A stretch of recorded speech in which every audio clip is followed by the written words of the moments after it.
First question का answer क्या होगा बेटा, देखिए ध्यान से। भारत एक व्यावसायिक, तो भारत एक व्यावसायिक संरचना के वर्षों बाद भी लगभग वैसा ही बना रहने का एक कारण है। तो इसके पीछे क्या रीजन होगा कि एक व्यावसायिक संरचना बने रहने के पीछे कारण है? तो क्या कारण है? भारत की व्यावसायिक संरचना के वर्षों बाद भी लगभग वैसा ही बने रहने का कारण है, निवेश का प्रतिमान पूंजी उद्योगों की दिशा में उन्मुख रहा है। दूसरा, कृषि में उत्पादकता इतनी अधिक रही है कि जनता को कृषि में ही बने रहने की प्रेरणा मिली है। भूधृति जोत पर लगी अधिकतम सीमा के कारण अधिक लोगों को भू स्वामित्व मिला है। उन्होंने कृषि में ही बने रहना, तो कृषि में ही बने रहना पसंद किया है। और आर्थिक विकास के लिए कृषि से उद्योग की दिशा में अंतरण के महत्व की जनता को अधिकतर जानकारी भी नहीं है। जनता को अधिकतम जानकारी भी नहीं है। तो क्या आंसर होगा? तो ये बात बिल्कुल सही है कि निवेश का प्रतिमान पूंजी उद्योगों की दिशा में उन्मुख रहा है ना। तो निवेश का प्रतिमान पूंजी उद्योग की दिशा में उन्मुख रहा है। तो पहले क्वेश्चन का आंसर होगा ए। दूसरा क्वेश्चन क्या है? आर्थिक विकास सामान्यतः युग्मित होता है। अगर हम आर्थिक विकास की बात करें तो आर्थिक विकास संबंध किससे होगा? अवस्फीति के साथ होगा, या स्फीति के साथ होगा, या स्टैगफ्लेशन के साथ होगा, या अतिस्फीति के साथ होगा। तो आर्थिक विकास का संबंध प्रायः किसके साथ होता है? स्फीति यानी महंगाई के साथ। हम आर्थिक विकास को महंगाई के साथ शामिल करते हैं। तो आर्थिक विकास संबंध किससे बेटा? स्फीति के साथ है। ठीक है, स्फीति इज द राइट आंसर। अगला क्वेश्चन देखिए, नेक्स्ट क्वेश्चन। अगला क्वेश्चन देखिए, एक्स देश में आर्थिक समृद्धि अनिवार्य रूप से होगी। एक्स देश में आर्थिक समृद्धि अनिवार्य रूप से कब होगी? जब हम ये समझेंगे कि विश्व अर्थव्यवस्था में व्यापार की मात्रा बढ़ती है।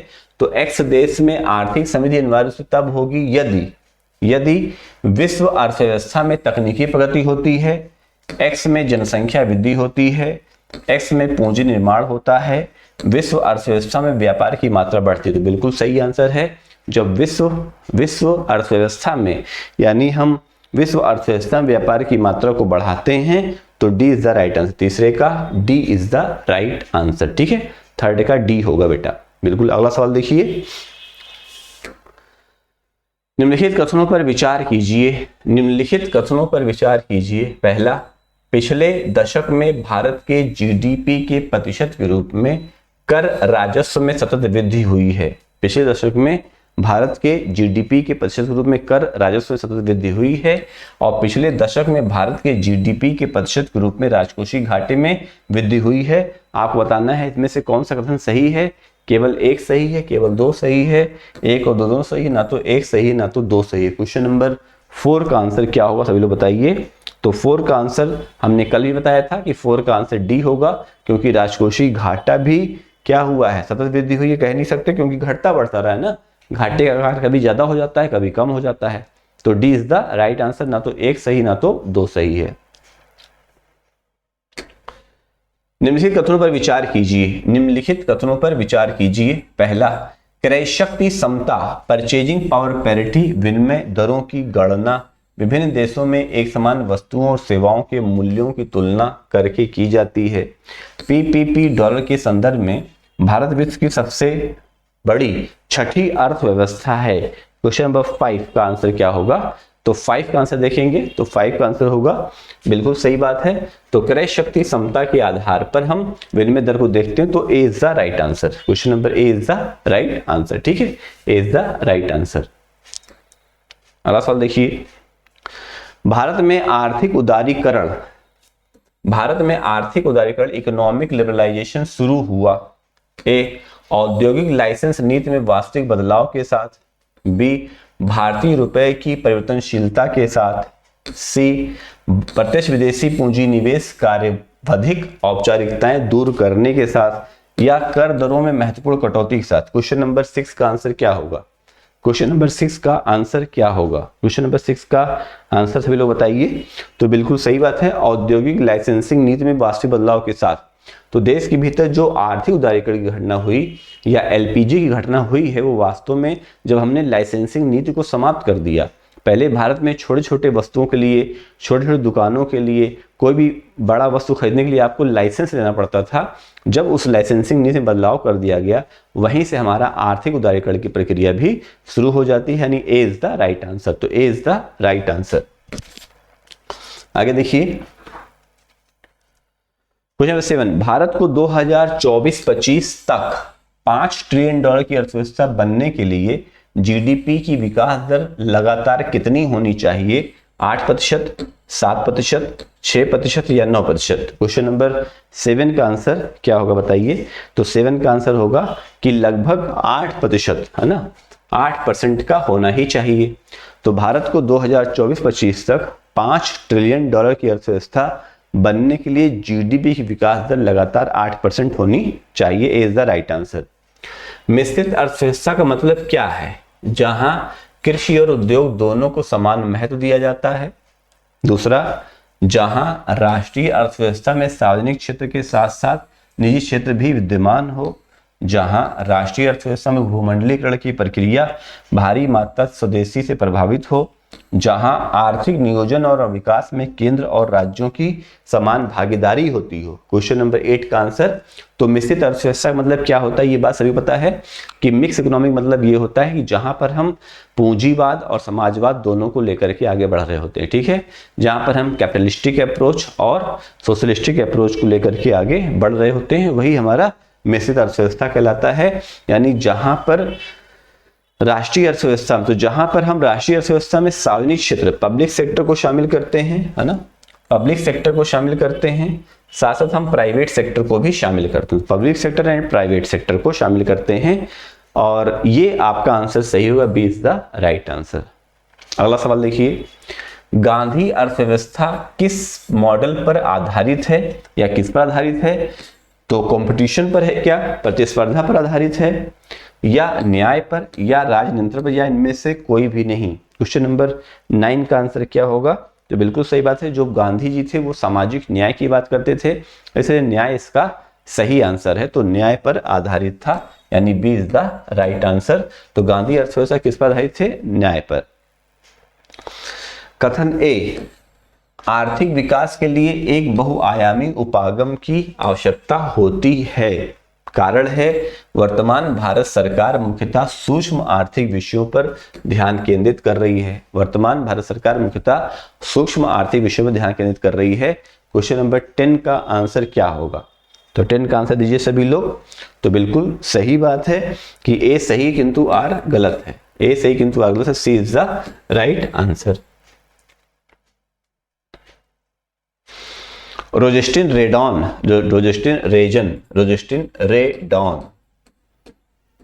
रेडॉन ने किन में से किस सिद्धांत का प्रतिपादन किया? बड़े धक्के का सिद्धांत, सी इज द राइट आंसर। बड़े धक्के का सिद्धांत का प्रतिपादन किया है। आर्थिक विकास के बाधक क्या हैं? द्वैतवाद, सांस्कृतिक उलझपन, अंतरराष्ट्रीय शक्तियां, सभी हैं, है ना। तो द्वैतवाद मतलब क्या हुआ? दोहरी विचारधारा।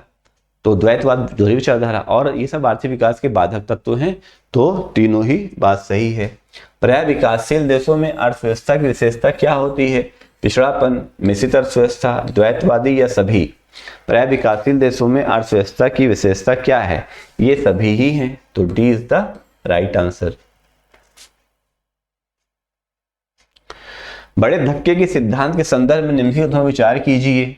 रैगनर रेडॉन ने, है ना, रैगनर रेडॉन का मत है कि यह फैंसी अर्थव्यवस्था को बाहर निकालता है, या फंसी हुई अर्थव्यवस्था, फैंसी नहीं फंसी, या फंसी अर्थव्यवस्था बाहर निकालता है। केन्स इस सिद्धांत के आलोचक हैं। पूंजी का निवेश अपरिहार्य हो जाता है, बिल्कुल सही बात है। तो अर्थशास्त्री रेडॉन कहते हैं कि जब कोई अर्थव्यवस्था चलते चलते फंस जाती है तो उस अर्थव्यवस्था को बाहर निकालने के लिए हमें पूंजी का निवेश करना ही होगा। तो कीन्स कहते हैं कि अगर ये सिद्धांत ना अच्छा था तो कीन्स की महामंदी क्यों आई, या अमेरिका में महामंदी क्यों आ गई? तो इस बात को समझिए कि अमेरिका की महामंदी मतलब क्या हुआ? अर्थव्यवस्था खाई में गिर गई। तो फंसी हुई अर्थव्यवस्था के लिए हम पूंजी का निवेश करेंगे तो हम ये समझ पाएंगे कि वो अर्थव्यवस्था फंसी हुई है, वो आगे बढ़ सकती है। ठीक है, बिल्कुल। तो इस बात को समझिए। हाँ, 14 का A is the right answer, बिल्कुल सही बात है। तो फंसी हुई अर्थव्यवस्था को बाहर निकालने के लिए, ना कि खाई में गिरी हुई अर्थव्यवस्था को। अगला सवाल देखिए, सामाजिक द्वैतवाद का मतलब क्या होता है? परंपरा और आधुनिकता का समावेशन, प्राचीन और मध्यकालीन विचारधारा, आधुनिक अर्थव्यवस्था का विरोध, नए आविष्कारों का विरोध। तो सही बात है, परंपरा और आधुनिकता का समावेशन ही कहलाता है। परंपरा और आधुनिकता का समावेशन ही सामाजिक द्वैतवाद है, यानी सामाजिक ताना बाना। एक तरफ तो पिछड़ी हुई सामाजिक परंपराएं, एक तरफ अगड़ी हुई सामाजिक परंपराएं हैं। भारत के संविधान के उद्देश्यों में से एक के रूप में आर्थिक न्याय का किसमें उपबंध किया गया है? क्वेश्चन नंबर 16, आर्थिक न्याय का किसमें उपबंध किया गया है? तो अगर हम आर्थिक न्याय के उपबंध की बात करेंगे बेटा, तो क्या उद्देशिका मूल अधिकार में, उद्देशिका और राज्य की नीति के तत्वों में, मूल अधिकार और राज्य की तत्वों में, या इनमें से कोई नहीं? क्या आंसर लगाएंगे? 16, क्वेश्चन नंबर 16 का आंसर क्या होगा? तो उद्देशिका और राज्य के नीति के निर्देशक तत्वों में आर्थिक न्याय, यानी ये उद्देशिका और राज्य के नीति के निर्देशक तत्वों में।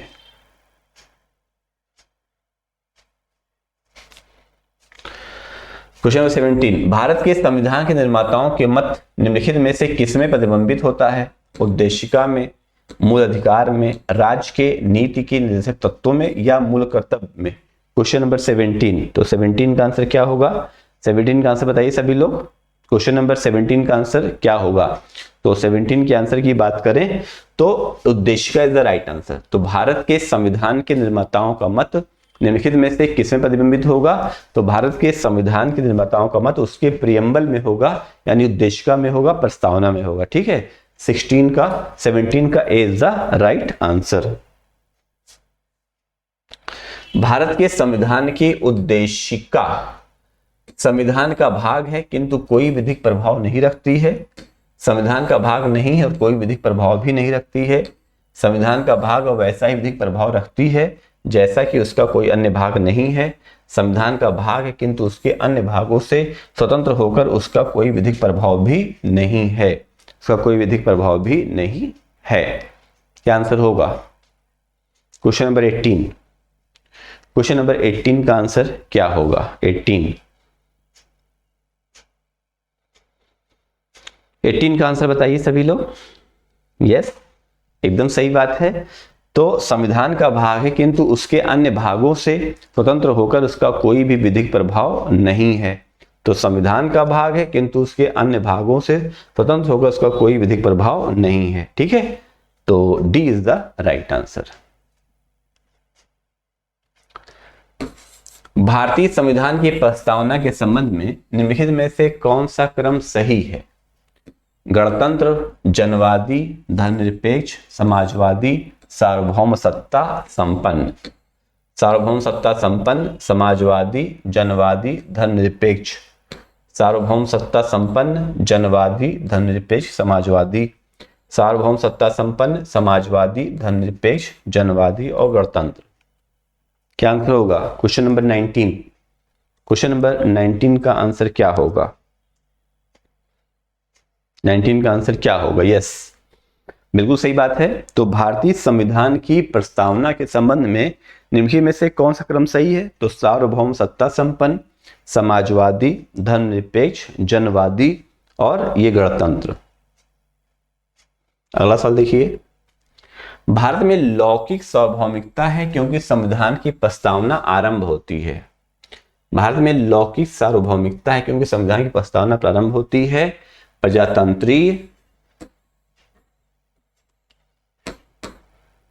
प्रजातंत्रीय भारतीय शब्दों से, जनता के जनतंत्र शब्दों से, जनता के लोकतंत्र शब्दों में, हम भारत के लोक शब्दों में। हम भारत के लोक शब्दों में। क्वेश्चन नंबर 20 का आंसर क्या होगा? 20 का आंसर होगा हम भारत के लोक शब्दों में। निम्न शब्दों पर विचार करिए। समाजवादी, प्रजातांत्रिक, सार्वभौमिक, धर्मनिरपेक्ष। सभी शब्दों के विचार अनुसार क्रम दीजिए। 3 1 4 2 सही है, 3 4 1 2 सही है, 3 4 2 1 सही है, 1 4 1 3 2 सही है। क्या आंसर हो? Question number 21। क्वेश्चन नंबर 21 का आंसर दीजिए। तो सबसे पहले क्या आएगा? सबसे पहले क्या आएगा? 3 1 4 2। Yes, 3 1 4 2 is the right answer. सबसे पहले यही आएगा। तो निम्न शब्दों पर विचार करना है तो हम कहेंगे 3 1 4 2, यानी पहले सार्वभौमिक आ जाएगा, फिर समाजवादी आ जाएगा, फिर धर्मनिरपेक्ष आ जाएगा, फिर प्रजातांत्रिक आ जाएगा। ठीक है। प्रयोग भारतीय संविधान में कहां लिया गया है? क्वेश्चन नंबर 22, आंसर दीजिए। नीति निर्देशक तत्व सिद्धांत में, मौलिक अधिकार में, नागरिकता में, संविधान की प्रस्तावना। तो संविधान की प्रस्तावना इज द राइट आंसर। निम्नलिखित में से कौन सा शब्द भारत के संविधान की उद्देशिका में शामिल नहीं है? समाजवादी, पंथनिरपेक्ष, प्रभुता और लोक कल्याण। समाजवादी, पंथनिरपेक्ष, प्रभुता और लोक कल्याण। क्वेश्चन नंबर 23, क्वेश्चन नंबर 23 क्या आंसर होगा? में शामिल उद्देशिका में नहीं है, तो लोक कल्याण उसकी उद्देशिका में नहीं है। संविधान की प्रस्तावना के बारे में कौन सा कथन सही है? समाजवादी, धर्मनिरपेक्ष शब्द सन 1950 में लागू संविधान के अंग थे। उक्त शब्द सन 1977 में संशोधन द्वारा जोड़े गए। उक्त शब्द सन 1985 में संशोधन द्वारा जोड़े गए। उक्त शब्द संविधान की प्रस्तावना के अंग नहीं है। क्वेश्चन नंबर 24, क्वेश्चन नंबर 24 क्या आंसर होगा? Yes, B is the right answer. उक्त शब्द सन 1977 में संशोधन द्वारा जोड़े गए थे। B is the right answer. और 25 की बात करें तो क्वेश्चन नंबर 25, भारतीय संविधान की प्रस्तावना में धर्मनिरपेक्ष शब्द किस संशोधन द्वारा जोड़ा गया? तो 42वां, 45वां, 51वां। तो 42वां इज द राइट आंसर, ए। तो भारतीय संविधान की प्रस्तावना में धर्मनिरपेक्ष शब्द किसे जोड़ा गया है? तो भारतीय संविधान की प्रस्तावना में धर्मनिरपेक्ष शब्द में 42वां संविधान संशोधन जोड़ा गया, यानी 42 सेकेंड अमेंडमेंट। ठीक है, 42 अमेंडमेंट। ओके, तो आज के सेशन में इतना ही करेंगे क्योंकि थोड़ा सा नेटवर्क का इशू है जहां तक मुझे लग रहा है। तो कोई बात नहीं, 25 क्वेश्चन के बजाय डिस्कशन हो चुका है। आगे और 25 क्वेश्चन डिस्कशन करेंगे, उसको हम लोग अगले टॉपिक में कवर करेंगे या अगले उसमें कवर करेंगे। ठीक है, अगले क्लास में कवर करेंगे।